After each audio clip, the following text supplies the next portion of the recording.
In today's video, I'm going to show you how to pause and resume sequences in HubSpot. If you're running automated follow-ups and need to temporarily stop them without deleting anything, this is exactly what you need to know. Let's start from the beginning. First, log in to your HubSpot account. Once you're inside your dashboard, go to the top navigation menu and click on Sales. From there, select Sequences.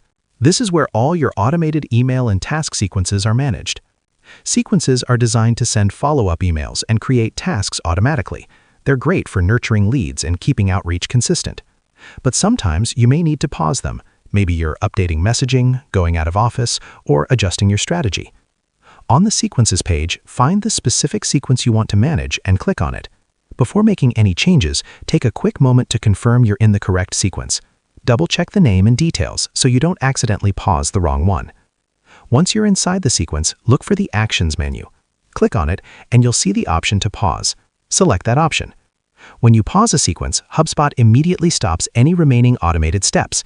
Scheduled emails won't send, and upcoming tasks won't be created. Everything simply goes on hold. Nothing is deleted, and your enrolled contacts remain in the sequence. This is helpful if you need to temporarily stop outreach without disrupting your overall workflow. Now, when you're ready to continue, go back to the same sequence. Click Actions again, and this time choose Resume.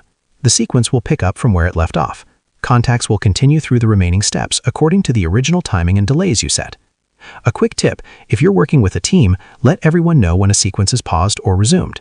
That way, there's no confusion about outreach activity. And that's it. Log in, go to Sales, open Sequences, use Actions to pause, and use Actions again to resume. And that's how you pause and resume sequences in HubSpot. Share this video and subscribe for more helpful tutorials.